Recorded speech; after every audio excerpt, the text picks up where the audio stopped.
ताहयात नाअहली की कोई तो मंतक होनी चाहिए, ऐसा नहीं कि मूड में है तो ताहयात नाअहल कर दे। सुप्रीम कोर्ट में आर्टिकल 62(1)(f) की तहत नाअहली मुद्दत केस की समाअत हुई। दरखास्त गुजार के वकील ने दलाइल दिए कि अदालतें डिक्लेरेशन देने का इख्तियार रखती हैं।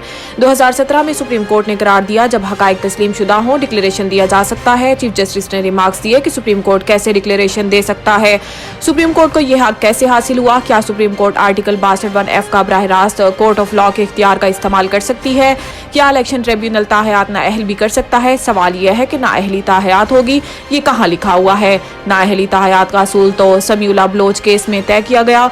अगर हम समीउल्लाह बलोच केस और सेक्शन 232 दोनों को गलत कह दें तो नाअहली तो एक दिन भी नहीं रहेगी।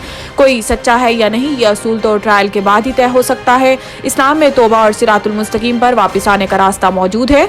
चीफ जस्टिस पाकिस्तान ने कहा कि एक जज कहेगा नाअहली होती है, दूसरा जज कहेगा नाअहली नहीं होती। जालसाजी पर डिक्लेरेशन कौन देगा। कुछ अल्फाज ऐसे हैं जो महज कागज के टुकड़े के सिवा कुछ नहीं। फैज हमीद ने धरना कमीशन को जवाब जमा करवा दिया। हुकूमत के खिलाफ साजिश के इल्जामात की तरदीद।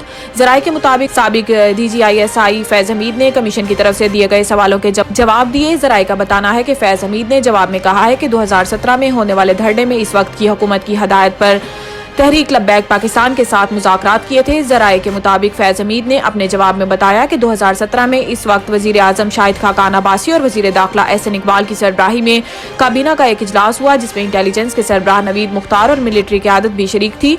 इन तमाम अफराद की मुश्तरका हदायत पर TLP से मुज़ाकरात किए थे। PTI ने बल्ले के इंतखाबी निशान के हसूल के लिए सुप्रीम कोर्ट से रुजू कर लिया। तहरीक इंसाफ ने पेशावर हाई कोर्ट के फैसले के खिलाफ सुप्रीम कोर्ट में अपील दायर कर दी जिसमें मौक़िफ़ अख्तियार किया गया है कि इलेक्शन कमीशन की दरखास्त काबिल समाअत ही नहीं थी। इलेक्शन कमीशन इस मामले में फरीक नहीं बन सकता। दरखास्त में कहा गया है कि दीगर सियासी जमातों के बरक्स PTI के खिलाफ इम्तियाजी सलूक किया जा रहा है। इलेक्शन कमीशन ने बल्ले का इंतखाबी निशान वापस लेते हुए वक्त शवाहिद को मद्देनजर नहीं रखा, जबकि पेशावर हाई कोर्ट के जज ने कानून की गलत तशरीह की जिसके बाइस नाइंसाफी हुई। PTI की दरखास्त में कहा गया है कि 26 दिसंबर 2023 को आर्जी रिलीफ दिया गया था। आर्जी रिलीफ से कबल फ्री कैन को नोटिस दिया जाना जरूरी नहीं। नाकाबिल तलाफी नुकसान के खदशात के तहत अबूरी रिलीफ दिया जाता है। पेशावर हाई कोर्ट को बताया कि बल्ले का निशान ना मिलने से ना तलाफी नुकसान होगा।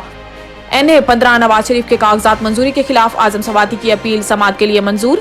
PTI रहनुमा आजम सवाती ने मुस्लिम लीग नून के कायद नवाज शरीफ के एबटाबाद में कौमी असम्बली के हल्के NA 15 से कागजात नामजदगी के मंजूरी के खिलाफ अपील दायर की थी जिसे समाअत के लिए मंजूर कर लिया गया है। अदालत ने आजम सवाती की अपील पर नवाज शरीफ को कल के लिए नोटिस जारी कर दिया और इलेक्शन ट्रिब्यूनल के सरबराह जस्टिस कामरान हयात अपील पर समाअत करेंगे।